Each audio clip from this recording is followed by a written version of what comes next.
Thomas Soto, 6h-9h sur Europe 1. Le débrief de la matinale, les temps forts de ce que vous avez entendu ce matin sur Europe 1. Nathalie Kosciusko-Morizet était l'invitée de l'interview politique tout à l'heure et à 8h20, Jean-Pierre Elkabbach lui a demandé si elle était d'accord avec Nicolas Sarkozy qui, vous le savez, souhaite que la loi Taubira sur le mariage soit abrogée. Écoutez la réponse claque. Je ne suis pas du tout d'accord avec cette orientation. Je ne suis pas favorable à ce qu'on y touche. Qu'on veuille compléter pour préciser les choses sur la PMA, la GPA, pourquoi pas, mais je ne suis pas favorable à ce qu'on touche à la loi Taubira, à ce qu'on l'abroge, je n'y suis pas favorable. Moi, je ferai campagne contre l'abrogation. On ne va pas rouvrir cette plaie-là, on ne va pas rouvrir ce sujet, il y a d'autres urgences. Nathalie Kosciusko-Morizet, pas d'accord du tout donc avec Nicolas Sarkozy. Deux analyses de votre part sur Twitter avec le hashtag un matin. Il y a Olivier Picard qui ironise et qui dit NKM va retrouver le numéro d'Alain Juppé. Ou sinon, il y a Maurice Fred qui nous dit en laissant sa lieutenante Nathalie Kosciusko-Morizet se distinguer de lui en prenant le maintien de la loi Taubira, Nicolas Sarkozy ratisse large. Un témoignage exclusif ce matin sur Europe 1, celui du père de la petite Adélaïde. C'est cette fillette retrouvée morte à Berck-sur-Mer il y a un an. À l'époque, il avait été accusé de ne jamais avoir prêté attention à sa fille. Écoutez, il répondait à Noémie Schulz, c'était à 8h tout à l'heure. Juridiquement parlant, rien n'a été fait. Ça, c'est plutôt de la responsabilité de Fabienne parce qu'elle me disait qu'elle l'avait enregistré sous son nom, déclaré. Elle m'a dit immédiatement, elle est à moi. Je pense que ça voulait tout dire. Un an après, quelle est votre vie ? J'essaye de me distraire, j'y arrive pas, je passe d'une maison à l'autre. Ada est toujours là, j'y pense tous les jours, tout le temps. Témoignage de La Vigie sur Europe1.fr. Le geste de la mère est des plus cruels que j'ai vus, mais il ne faut pas négliger la détresse des mères qui ne sont ni soutenues ni reconnues par le père de leurs enfants. Colette Roumanoff vit et assiste son époux Daniel, malade d'Alzheimer depuis 2006. Elle est venue témoigner ce matin dans l'interview Vérité d'Europe 1. Écoutez, c'était à 7h45 et ça va à l'encontre de certaines idées reçues. Le problème de cette maladie, c'est qu'il ne faut jamais franchir ce que moi j'appelle une ligne jaune, dans laquelle on attaque le patient sur sa pathologie.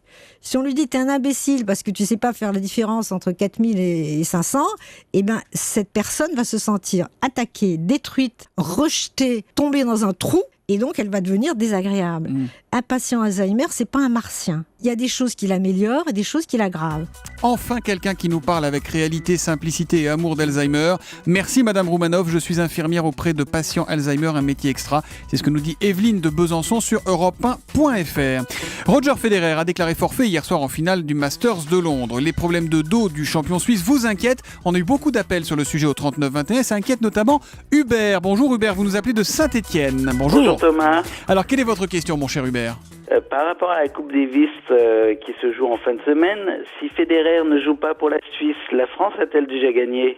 Ah, vous êtes direct vos questions que je pose à Christophe Lamarre du service de sport d'Europe 1. S'il n'y a pas Federer, c'est dans la poche la Coupe Davis, Christophe ? J'ai envie de donner raison à Hubert, à savoir qu'effectivement, sans Federer, et Marc Rosset, le capitaine, le dit lui-même, si Wawrinka ou Federer se blessent, c'est mort, on peut vous donner la coupe tout de suite. Le problème, c'est que les deux joueurs susceptibles de remplacer Federer, que ce soit Marco Ciminelli, 33 ans, 198e à l'ATP, n'a gagné qu'un seul match en simple à l'US Open, ou Michael Lamer, 32 ans, 513e à l'ATP, lui, il joue les tournois Challenger, la deuxième division du circuit ATP si vous voulez. Il n'y a que ces deux joueurs-là pour remplacer Federer.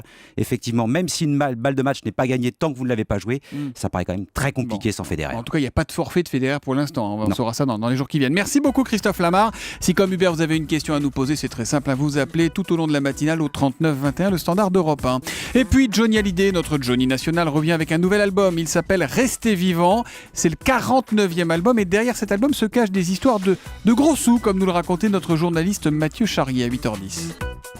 Dans le détail, pour chaque disque, Johnny négocie une avance jusqu'à 3 millions d'euros. Ensuite, il touche 25% sur chaque album vendu. Et puis les tournées, 80 dates en 2015-2016, chiffre d'affaires attendu, plusieurs dizaines de millions d'euros qui tombent sur les comptes de sa société, détenue avec Jean-Claude Camus. Tout ça permet à Johnny de préparer un bel héritage pour ses filles et de rester vivant.